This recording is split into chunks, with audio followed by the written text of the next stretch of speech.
People are mad about pretty much everything surrounding Dragons Dogma 2 release, from the inclusion of the microtransaction shop from day one, through performance issues and lack of save game files, among other things. Personally, I think it's a shame because the game for what it is great, and I didn't have that many issues on PC, but I can totally understand the frustration of others. However, I do think some things are majorly overblown and is a classic case of bandwagoning without fully understanding what's going on, just hating for the sake of it. Before we continue, by no means am I defending microtransactions in single-player games or otherwise. In a perfect world, I wish every game, especially a fully priced one, would avoid getting day one DLC altogether, but sadly that's just the world we live in now, and as much as I appreciate people trying to change things, it is fighting an uphill battle against the biggest companies and gaming publishers of the world. I think Dragons Dogma 2 is an unfortunate case of many things piling up together, but people choose to bandwagon on easiest one to hate and is universally disliked by most gamers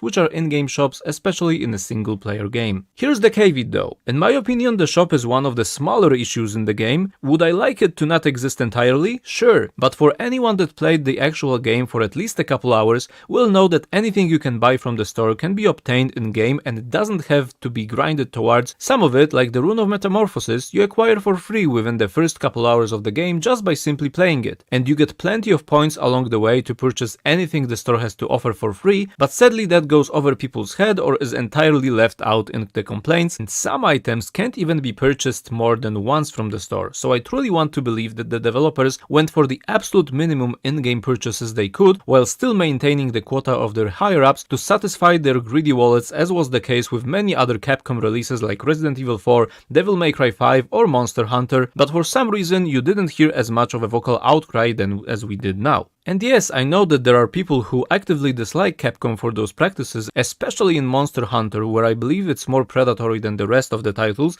and is the worst offender from the bunch. That's why it makes me a bit sad that a really good game like Dragons Dogma 2 is catching all the strays for the shady practices of the company that's been doing them for years on a much bigger scale in other games, yet here we are getting our pitchforks out just now. And there are other bigger issues with the game, as I mentioned earlier, but I think the snowball of hate towards mainly this topic was already set in motion, despite also the performance issues coupled with not being able to make a new game after you already started your playthrough is a bummer, but at least Capcom acknowledged that recently and are working on at least some of these issues. But the damage has already been done, and the reputation of the series have been already stained, which is a shame because Dragons Dogma 2 is a really good game and I've been having a lot of fun with it, and this boycott will probably affect the future of it for all the wrong reasons. Saying that, I think it's good that people are showing their dissatisfaction with the product being essentially not finished on release with the performance issues people are experiencing, among other things that didn't touch me much personally, but I understand and I acknowledge them that they exist. And the fact that some people are openly showing their dissatisfaction and feeling lied to because the game offers microtransactions that maybe they didn't advertise and didn't know they are getting into will maybe, just maybe, leave a small dent before another publisher will want to add it to their game. But honestly, I would be very skeptical about it because in the end, stream reviewers, Reddit, even you, the viewer, are the minority in the large cog, which is corporate gaming, which is undeniably getting worse year by year, where the gacha factor is creeping up even to our beloved series and single-player games on PC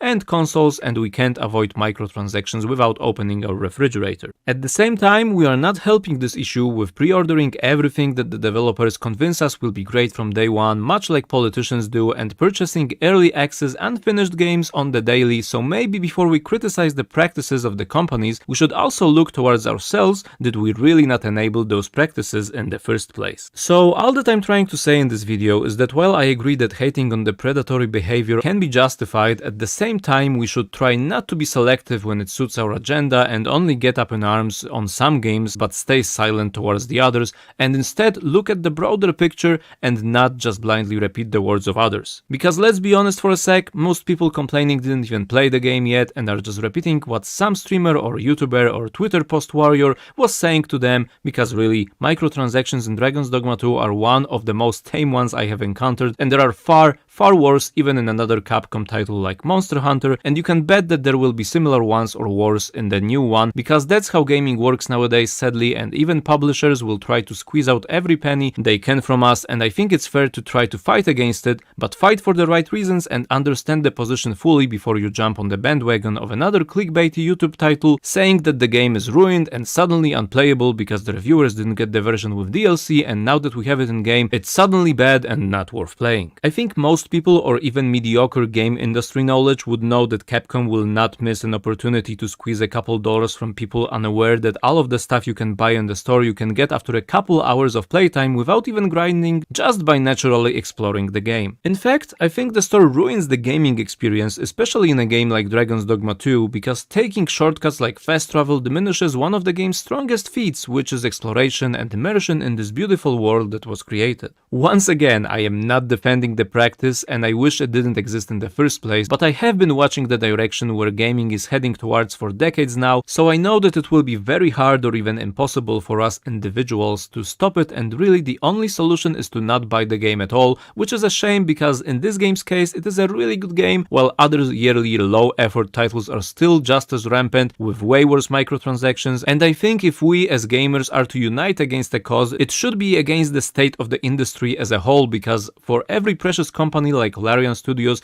we have 10 other publishers that are chained to the molochs of capitalism and don't have the freedom to be fully transparent and honest with their customers, which is a real shame, and it extends far beyond gaming nowadays. But I do hope that I at least widened your perspective a little bit, and that we should sometimes maybe, just maybe, not always hate the game, not even the player, but the greedy hands behind it and the chains that is corporate greed that don't have anything in common with us gamers, but only with profits and mental gymnastics to make us buy that one more in-store token, because paying full price for the game is simply not enough anymore for them. Almost every company wants the piece of the pie, piece that is human naivety and ignorance towards even gaming now, and while we know for the most part that we don't need those extra incentives to play some of those games that are really good by themselves. Because here's the thing, if the game is good, people will play it no matter what, and if it sucks, no amount of microtransactions will save it. So promote good games first of all, and let the rest hopefully die out with lost profits, and maybe we will get more great games like Baldur's Gate 3 made with passion in the future. So perhaps this somewhat toxic event will at least let be an example for future titles and companies how to not blow your release and ruin your wildly anticipated title from day one. And with that, I am out to play some Dragons Dogma 2 without any of the useless DLC, just enjoying a good game. See ya!